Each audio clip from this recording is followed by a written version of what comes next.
은혜 받으실 하나님의 말씀은 마태복음 15장 21절에서 28절까지 말씀입니다.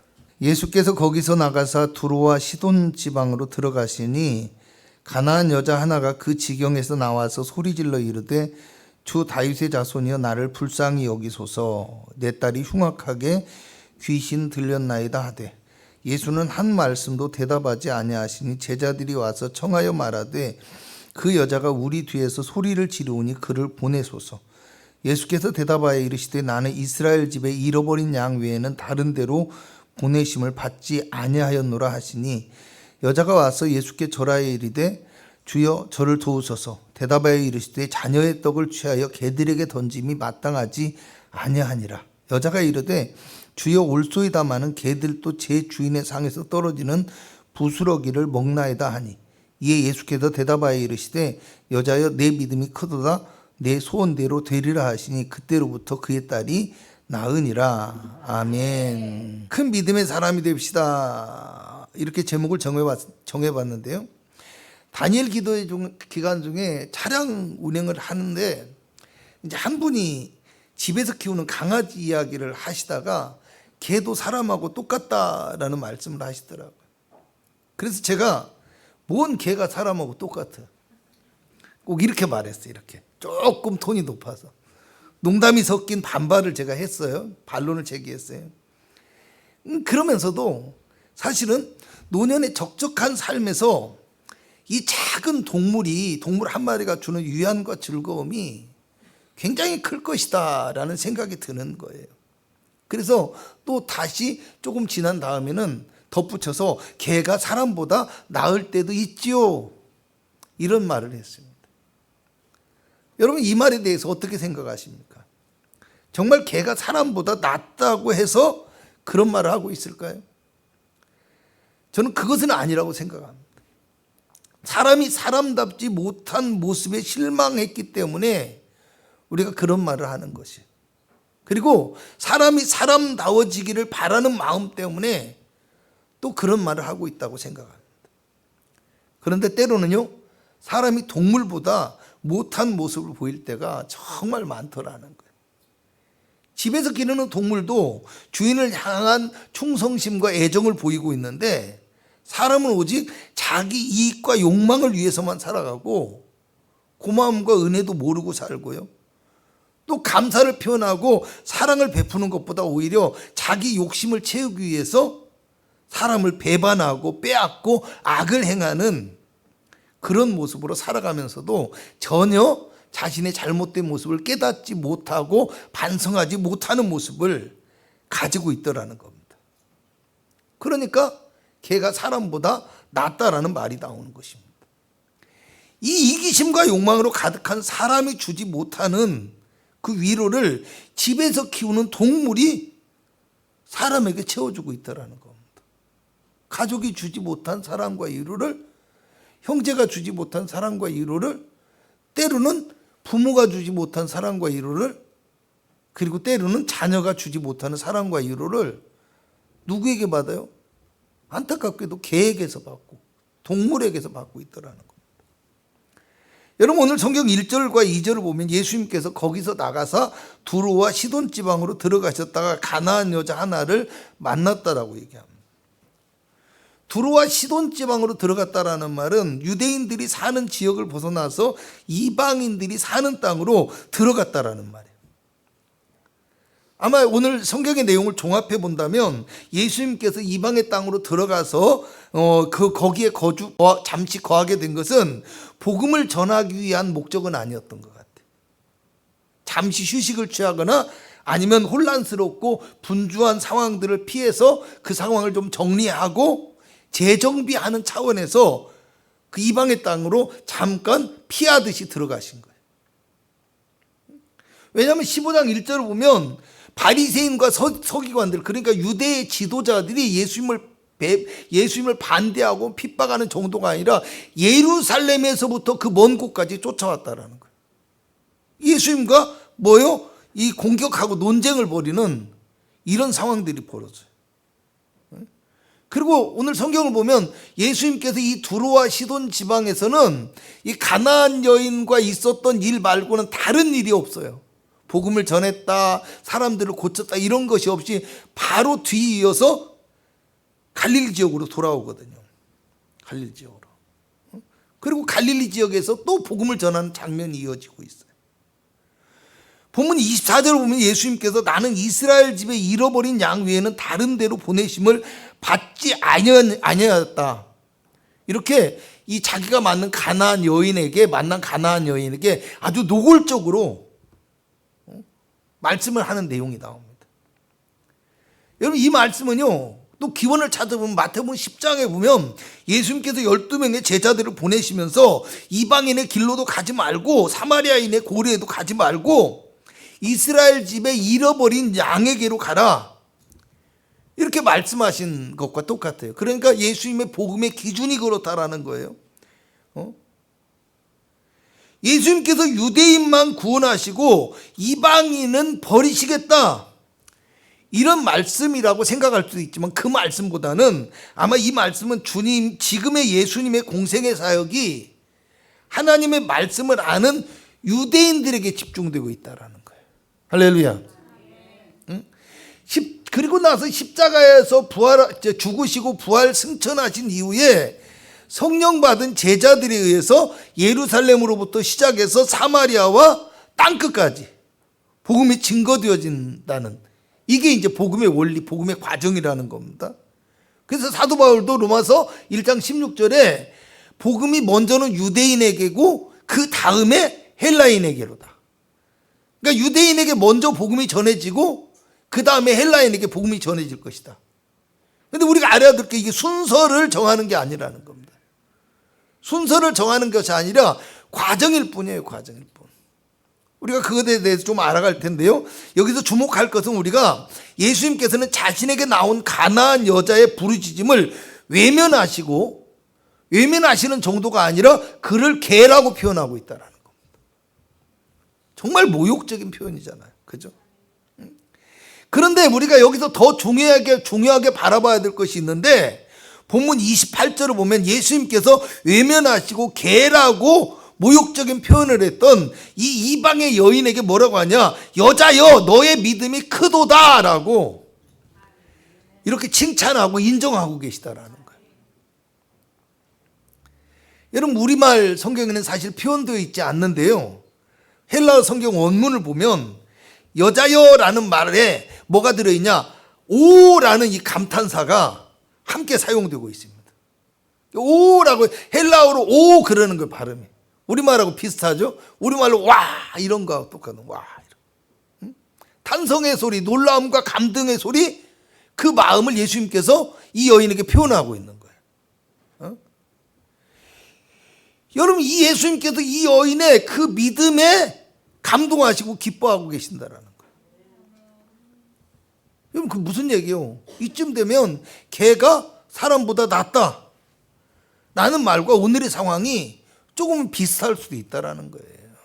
그잖아요. 유대인들에게 있어 이방인들은, 특히 가나안 여인들, 시돈과 두로 지방에 있는 그 사람들, 우상을 섬기는 그 사람들은 개 같은 존재로 여겨지는 거예요. 그만큼 뭐요?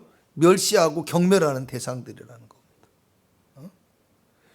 여러분 예수님께서는 지금 유대인들을 향해서 복음을 전하면서 보리떡 5개와 물고기 2마리로 5,000명을 먹이신 오병이의 기적도 베풀어 주셨고요, 풍랑과 파도를 잔잔케 하시고 바람을 잔잔케 하셨을 뿐만 아니라 귀신도 쫓아내고 병자도 고치시고 수많은 이적을 보여주셨어요. 그런데 그럼에도 불구하고 고향 땅에서 배척을 받으셨다고 해요. 예수님이 그렇게 이적을 베풀고, 그리고 뭐요? 아까 얘기했듯이 예루살렘으로부터 사람들이 쫓아와서 예수님을 대적할 정도로 유대인들은 예수님 앞에 믿음을 보여주지 못하고 있다라는 거예요. 여러분 우리가 여기서 알고 가야 될 것 하나가 있는데요, 복음의 목적은 무엇이냐? 기적과 역사가 아니라는 겁니다. 할렐루야. 여러분 교회 나오는 목적이 기적 경험하려고 나온 거 아니에요. 처음에는 혹시 그랬을지 몰라도 신앙생활의 목적이 무슨 병 고침 받고 뭐 축복 받고 잘 되고 좋은 대학 가고 이게 아니에요. 여러분, 복음의 목적이 기적과 역사가 아니라는 얘기는 당연히 믿음의 목적도 기적과 역사가 아니라는 거예요. 그 말에는 아멘 안 해요? 5사람이 아멘 안 하는데. 믿음의 목적도 기적과 역사가 아니라는 걸 알아야 된다라는 거예요. 여러분, 24절에 예수님께서 나는 이스라엘 집에 잃어버린 양을 위해서 보내심을 받았다라고 얘기를 해요. 그러니까 예수님께서 기적과 역사를 통해서 자신을 뭐 자랑하고 드러내고 이런 것이 아니에요. 무슨 왕국을 회복하고 이런 게 아니에요. 예수님의 목적은 잃어버린 양을 구원하는 데 있다라는 겁니다. 그래서 먼저 유대인에게 복음을 전하는 것도 치유와 기적의 역사를 통해서 그들이 하나님께 돌아오게 하는 데 목적이 있기 때문이라는 거예요. 그래서 유대인들에게 복음을 먼저 전하는 거예요. 여러분, 예수님께서 행하시는 기적을 가리켜서 성경은 표적이라고 말해요. 그 이유가 여기에 있다라는 겁니다. 여러분, 실제로 예수님께서 유대인들에게 표적을 행하시잖아요. 기적을 행하시면 사람들이 그 기적을 보고 어떻게 하느냐, 하나님께 영광을 돌리고 경배하였다라고 얘기를 해요. 아멘. 하나님을 믿는 유대인들에게 있어서는 하나님의 말씀을 전하는 예수님께서 기적을 행하시면 그것이 하나님의 역사라는 걸 아는 거예요. 그렇잖아요? 여기서 목사가 누군가를 기도했어? 그래서 뭐가 나았어? 뭔가 이루어졌어? 그럼 목사가 행한 것이 아니라 이게 하나님의 역사라고 성도들은 믿잖아요. 내가 굳이 말 안 해도. 그렇잖아요. 여러분, 누가복음 7장을 보면요, 우리가 금요일날 본 말씀이기도 한데 나인성의 과부를 예수님께서 살려주신 말씀이 나오거든요. 예수님께서 이제 나인성에 올라가시다가 좁은 길에서 이 장례 행렬을 만난 거예요. 한 과부의 외아들이 죽었어요. 슬피 울며 오고 있어요. 근데 그냥 그 행렬을 멈추시고 관에다 손을 대셨어요. 그리고 청년아, 내가 내게 말하노니 일어나라. 진짜 뒤집어질 일이 벌어진 거죠. 죽은 자가 살아나 버렸대요.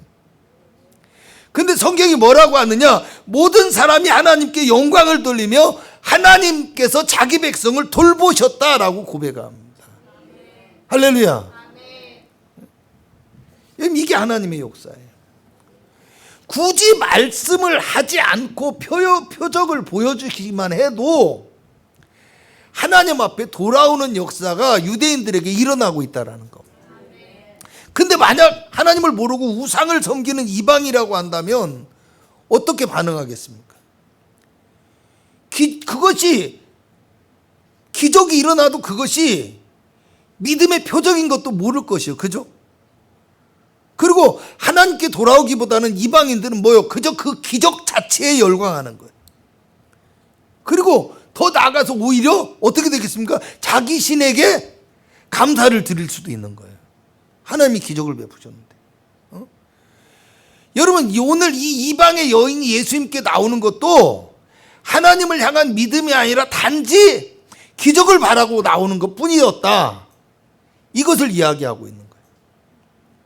여러분, 예수님의 오심은요, 구원을 완성하기 위해서 오셨습니다. 무엇을? 그죠? 하나님의 구원을 이루시기 위해서 오셨다라는 거예요. 그래서 3년의 공생의 기간은 하나님의 구원과 메시아를 기다리고 있는 이 유대인들에게 회개하라, 천국이 가까웠느니라, 이 말로 시작을 하는 거예요. 그리고 예수님께서는 천국의 복음을 가르치시며 표적을 행하심으로 자신이 하나님의 구원을 완성할 수 있는 약속된 메시아다. 할렐루야. 그걸 가르쳐 주시는 거예요. 그리고 하나님의 영원한 나라를 통치할 왕으로 오신 하나님의 아들이심을 예수님께서는 그 공생의 기간 동안에 보여주시고 있는 것입니다. 여러분, 하나님의 구원의 계획은 다윗의 자손으로 오시는 예수님을 통해서 인간의 모든 죄를 짊어지고 십자가에서 죽으시고 부활하시게 하심으로 말미암아서 이스라엘 백성들에게 약속하셨던 하나님의 구원과 회복을 이루어 주시고요, 그리고 그 십자가와 부활을 통해서 모든 열방이 주를 믿고 하나님께 돌아오게 하는 거예요. 할렐루야. 이 구원의 과정, 구원의 방식이 지금 우리가 읽었던 이사야서, 예레미야서, 에스겔서에 이어지고 있는 거예요. 할렐루야. 하나님의 구원이 너희에게 이루어질 것이고, 그때가 되면 모든 열방이 주께로 나오게 될 것이다. 모든 이방이 주를 믿고 돌아오게 될 것이다. 너희를 통하여서 하나님의 영광과 역사가 일어날 것이다. 그래서 예수님께서 그 역사를 이루신 구원의 완성을 위해서 오신 거예요. 아멘. 그러니까 예수님께서 회개하라, 천국이 가까웠다라고 말씀하시면 유대인들에게는 어떻게 들리냐? 하나님의 구원의 때가 되었다라는 말로 들려지는 거예요. 질병을 치유하시고 귀신을 쫓아내시고 하나님의 역사가 일어나면 메시아가 우리 가운데 오셨다라는 표적이 되어지는 것이고, 하나님의 구원이 시작되었다라는 것으로 유대인들에게는 그렇게 보여지는 거예요. 단지 나인성의 과부를 별 말씀 없이 고치셨는데 뭐요? 하나님께서 자기 백성을 돌보셨다. 할렐루야. 메시아 시대에 일어날 하나님의 구원에 대한 이야기를 하고 있는 거예요. 그들은 그들의 말 속에서 이미 예수 그리스도를 통해서 하나님이 구원의 역사를 이루고 계시구나, 이걸 알게 된다는 거예요. 응? 여러분, 본문과 동일한 내용이 마가복음 7장에 나오는데요, 마가복음 7장 27절을 보면 자녀로 먼저 배불리 먹게 할니라는 말씀이 나옵니다. 그러니까 무슨 얘기예요? 이 말은 유대인들에게 먼저 복음이 전파된다라는 겁니다. 할렐루야. 이방인들은 구원의 대상에서 빠져 있다라는 얘기가 결코 아니라는 거예요. 우리가 알아야 돼. 할렐루야. 여러분, 본문 22절을 보면 주 다윗의 자손이여 나를 불쌍히 여기소서라며 소리를 지르는데, 23절을 보면 예수님께서 한 말씀도 대답하지 않고 외면하고 계세요. 정말 너무한 것 같죠? 그죠? 왜 예수님께서 이러셨을까요? 사실은 여러 가지로 판단할 수 있고 우리가 또 상상도 할 수 있는데요, 먼저는 믿음이 없는 자가 그저 병 낫기를 바라보고 나온 것은 아닌지 시험해 보기 위함일 수도 있어요. 그렇잖아요? 그저 이방이니까 병만 나으려고 막 온 거예요. 그렇잖아요. 그럴 수도 있어요. 또 하나는 주 다윗의 자손이라는 고백에는 유대인들의 소망이 들어있어요. 유대인들이. 이 여인이 이방의 여인이에요. 그런데도 불구하고 예수님께 나와서 주 다윗의 자손이여 라고 얘기를 해요. 그런데 이 유대인들의 소망, 주 다윗의 자손이라는 말에는 사실은 하나님의 뜻과는 관계없이 유대인들은 자신들만이 하나님의 선민이고 하나님의 구원을 받을 수 있고 자신들을 통해서 하나님의 왕국이 완성되어질 것이라는 이런 편협하고 배타적인 신앙관을 가지고 있었다는 겁니다. 오늘날로 치면 내 교회에만 하나님이 계시고 우리만 구원받는 것처럼 착각하는 거하고 똑같은 거예요. 자꾸 그렇게 교만해지고 자꾸 하다 보면요, 그러다 보면 이단이 나오는 것이고요, 교회 안에서도요 이단 아닌 이단들이 생기는 거예요. 하나님의 구원은 모든 사람을 향한 거예요. 아멘. 여러분, 26절에 보면 자녀의 떡을 취하여 개들에게 던짐이 마땅하지 아니하니라는 예수님의 냉혹한 말씀이 있거든요. 참 놀라워요. 그잖아요. 자, 주 다윗의 자손이여 나를 불쌍히 여기소서, 내 딸이 흉악한 귀신에 들렸습니다. 소리를 치는데 예수님께서 들은 척도 안 하시고 외면하시고, 그러니까 제자들이 옆에서 답답하고 또 어떤 면에서는 시끄럽기도 하잖아요. 그러니까 주여, 좀 여인이 소리 지르는 거 못 들으셨습니까? 들으셨잖아요. 그러니까 좀 보내소서. 뭐 고침을 받아서 보내든지 어쩌든지 하여간 보내소서. 근데 예수님이 마지 못해서 하시는 말씀이 뭐예요? 나는 이스라엘 집에 잃어버린 양 외에는 다른 데로 보내심을 받지 않았다. 여인하고 상대하고 싶지 않다라는 거예요. 여인이 그럼에도 불구하고 또 나와요. 그래서 주여 저를 도와주소서 하니까 이번에는 아주 쐐기를 박아버려요. 26절을 보면 자녀의 떡을 취하여 개들에게 던짐이 마땅하지 아니하니라. 응? 얼마나 무서운 이야기예요. 그잖아요. 얼마나 모욕적인 이야기예요. 물론 이 개들이라는 말 속에는 막 이렇게 이 개들이라고 표현한 이 원문은 보면은 이제 개들이 그냥 막 흉악한 들개 뭐 이런 개들을 포악한 개들을 얘기하는 것보다는 집에서 키우는 개를 얘기한다고 그래요. 조금은 완화된 유대식의 표현이라고 하는데 그럼에도 불구하고 여러분 다윗의 자손 예수야 하고 믿음을 고백하면 나를 불쌍히 여겨달라고 했더니 개 같은 너한테 내가 지금 뭐 하게 생겼냐 이런 얘기하고 똑같은 거예요. 얼마나 속상하고 힘든 일이에요. 그런데 이 여인이 우스운 게 27절로 보면 여자가 이르되 주여 올소이다. 맞다 이거예요. 맞다 이거예요. 올소이다. 개들도 제 주인의 상에서 떨어지는 부스러기를 먹나이다. 할렐루야. 응? 여러분 이 여인은 분명히 이 말을 하는 걸로 봐서 유대인의 메시아 사상과 구원에 대해서 아주 잘 알고 있는 사람이야. 잘 알고 있는. 왜? 유대인들은 그렇게 가르쳐왔고 그렇게 믿어왔기 때문에 하나님의 뜻과는 관계없이. 그러니까 이 여인이 유대인의 메시아 사상을 잘 알아요. 그래서 맞습니다. 맞아요. 주님의 말씀이 맞기는 맞아요. 그런데 중요한 건 뭐예요? 개들도 제 주인의 상에서 떨어지는 부스러기를 먹지 않습니까? 할렐루야. 여러분 어쩌면 예수님께서 이 여인에게 노골적인 표현을 하신 것은요, 냉혹한 표현을 했잖아요. 여인의 믿음이 어디까지인지를 알고자 하신 것일 수도 있어요.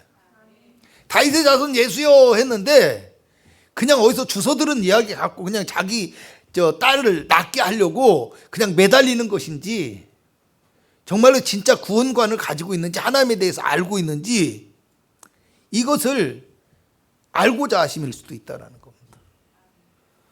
또 그리고 어쩌면 이 여인의 믿음이 단지 기적을 바라는 그 믿음을 넘어서서 온 땅의 주인이 되시는 전능하신 하나님을 바라보는 온전한 믿음의 단계에 이르게 하기 위한 과정이었을 수도 있다는 겁니다.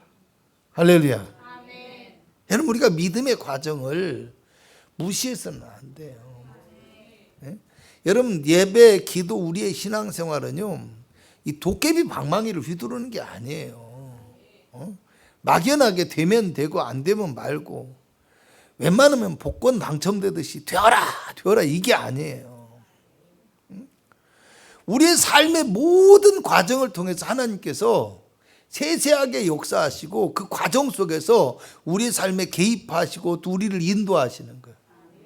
근데 우리가 믿음의 복을 받기 위해서는 우리의 믿음이 성장하는 것도 필요하다라는 거예요. 아멘.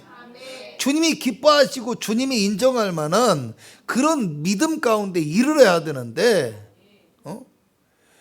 여러분 10대 때 신앙 20대에도 가지고 있고 20대 때 신앙 막 50대 40대 때도 가지고 있으면 이 안타까운 일 아니에요. 그잖아요. 응?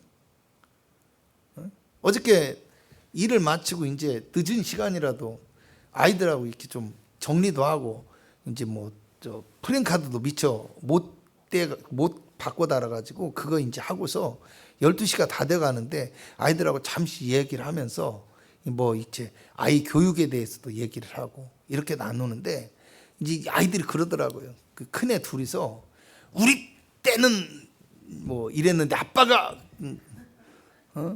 요즘 좀 약해진 거 아니냐고. 할렐루야. 약해진 게 아니라 익어가는 거예요. 익어가는 거. 아멘. 인생을 살아가면서 좀 더 깊이 있게 생각하고 좀 더 신중하게 생각하고 좀 더 멀리 바라볼 수 있는 눈이 생긴 거예요. 그 아이들을 잘 양육하고 키워왔긴 하지만 제 입장에서 보면은 아이들이 다행스럽게도 상처가 있고 어려움이 있고 고통이 있음에도 불구하고 그래도 잘 자라준 거예요. 아멘? 그래서 기왕이면 이 다음 저 늦둥이는 좀 더 지혜롭게 키우고 그래도 언니들보다는 조금이라도 더 상처를 덜 받아가면서 키우고 또 좀 더 효과적으로 키울 수 있는 방법을 자꾸 생각하는 거예요. 저도 젊어서 아주 젊을 때 20대 때는 그냥 공부 죄송한 얘기인데 아이들이 초등학교 때는 학교에서 95점 97점 맞아갖고 와도 한 문제 틀린 것 같고 왜 이것이 틀렸나고 아주 못된 아빠였습니다. 못된 아빠. 아이들이 눈물을 흘리면서 아빠는 100점을 안 맞으면 절대 만족을 못할 거야. 내 공부했던 생각만 하는 거예요. 내 경험 아니면 내 생각, 내 그런 거예요. 지금 살아오면서 보니까 물론 아이들한테 잘하면서 야 농사를 지어도 사람이 인생을 신앙 안에서 믿음 안에서 잘 살아야 된다. 그것은 뭐 어려서부터 꾸준히 말하던 건데요. 그리고 그 직업이라는 게 농사를 짓건 뭘 하든 그것이 귀천이 없다라는 거 꾸준히 말했는데요. 이제 이 막내를 키울 때는 그런 거예요. 기왕이면 잘 했으면 좋겠지만 그래도 신앙이 먼저이고 아멘이 좀 작았어 이걸. 할렐루야. 두 사람이 빠져서 신앙이 먼저이고 건강하게 자라는 게 먼저다. 어떻게든 살아가더라는 거예요. 살다 보니까 그잖아요. 자식 성공시켜서 서울로 학교 보내면 뭐예요? 서울 가면 안 내려오잖아요. 그래서 제가 서울로 학교를 보내는 학부형들을 보면 늘 하는 말이 서울에 애 뺏기겠네 그래요. 애 뺏기는 것보다 내 옆에 있는 게 더 좋을 수도 있잖아요. 그리고 서울 가면 뭐예요? 똑같은 봉급을 받아도 거기서는 집 한 채 못 사고 평생 살아야 돼요. 남의 집에서. 그러니까 그런 것들을 생각해서 좀 더 무르익어가고 생각이 깊어지는 거예요. 아멘? 신앙도 자라야 된다라는 거예요. 그런데 때로는 혹독한 고난과 시련과 어려움과 위기가 우리의 신앙을 더 깊은 과정으로 이끌어가고 그저 하나님을 내 욕망이나 채워지는 도구로 생각하는 것이 아니라 내가 왜 하나님을 믿어야 되는지 하나님의 진짜 축복은 무엇인지 믿음의 가치에 대해서 우리가 알게 되어지고 그 참된 믿음의 길로 나아갈 수 있는 신앙의 성숙이 우리에게 나타나게 되어진다는 거예요. 그래서 학자들은 오늘 이 말씀을 가리켜서 예수님의 침묵과 거절은 하나님의 놀라운 은혜와 역사를 이루시기 위한 하나님의 특별한 계획과 섭리였다라고 얘기를 하는 거예요. 아멘. 우리가 하나님의 침묵을 그냥 침묵이고 외면이라고 생각하면 안 돼요. 때로는 우리의 기도를 하나님이 거절하실 수도 있고요. 내 뜻과 다르게 전혀 다른 방향으로 나를 인도하실 수도 있고요. 때로는 우리의 삶에 고난과 어려움이 있을 수도 있어요. 근데 우리가 그 속에서 오히려 하나님을 알아가고 하나님의 뜻을 깨달아가고 거룩한 영성 가운데 이르는 게 너무 중요하다라는 거예요. 이 여인이 그런 존재라는 겁니다. 맞습니다, 주님. 그런데 내가 생각해 보니까 개들도 자기 주인의 상에서 떨어지는 부스러기를 먹지 않습니까? 할렐루야. 주님이 부스러기라도 던져주시면 그것이 나에게 놀라운 능력일 것입니다. 부스러기라도 주신다면 내가 감사히 받겠습니다. 이러고 믿음을 고백했어요. 그랬더니 예수님께서 이 여자의 고백을 들으시고 28절을 보면 여자여 너의 믿음이 크도다 라고 얘기를 합니다. 여러분 몇 번 들으셨겠지만 이 크도다 라는 말은요 뭐 메갈레 이런 뜻이, 메갈레 이런 게 그 히브리 말로 메갈레라고 하는데요.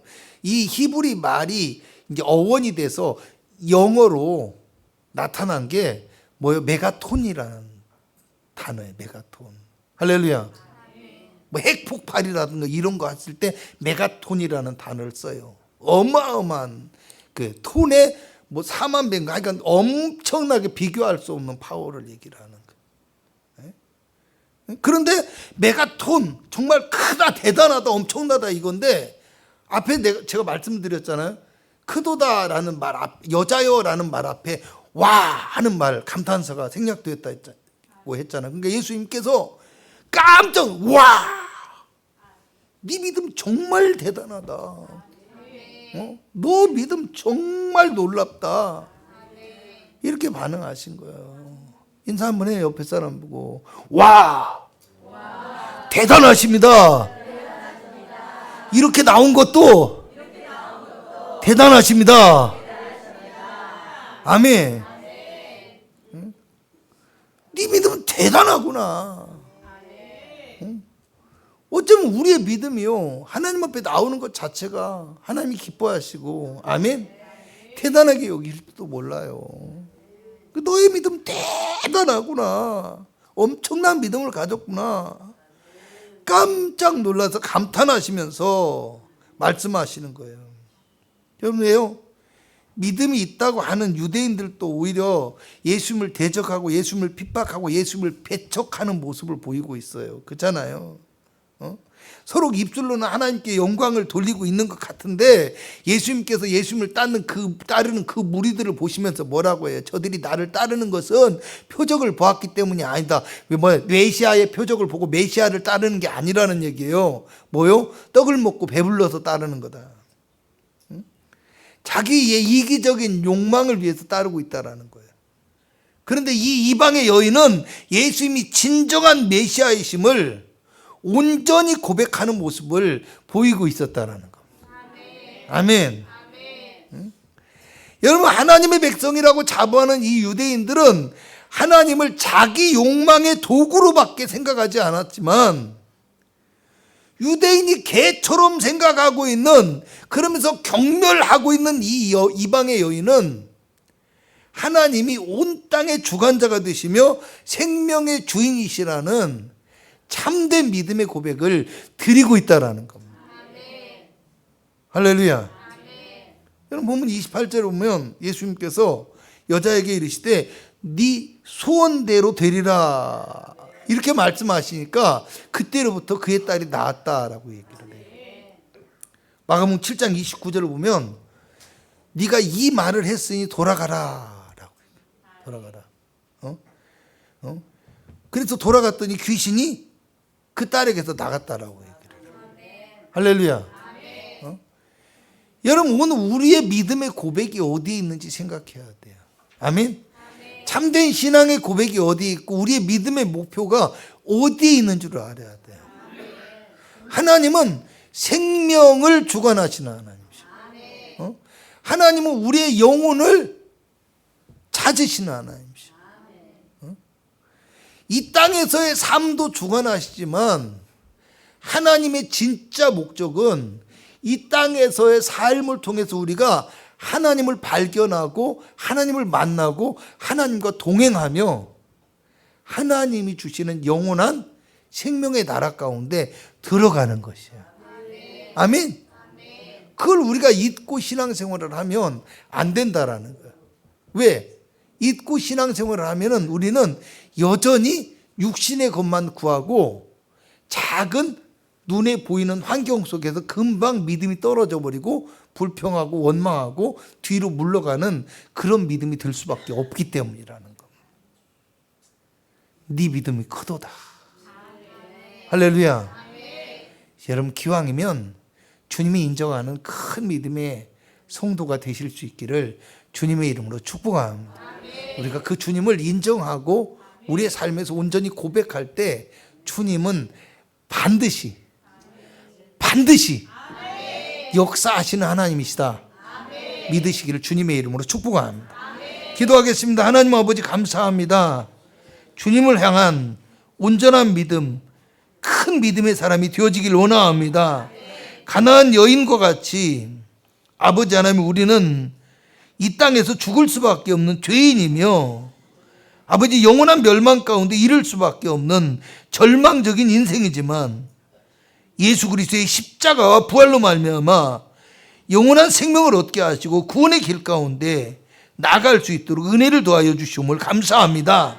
생명의 주님을 온전히 믿고 고백하며 바라볼 수 있는 믿음의 사람이 되어지게 하여 주옵시고, 생명의 주님 앞에서 살아갈 수 있는 거룩한 성도 되어지게 하여 주셔서 하나님께서 우리의 믿음을 보시고 역사하시며 하나님께서 우리의 믿음을 보시고 기뻐하시며 축복하시는 아버지 복된 믿음의 사람들이 다 되어질 수 있도록 주님 은혜를 더하여 주시옵소서. 예수님의 이름으로 기도합니다. 아멘.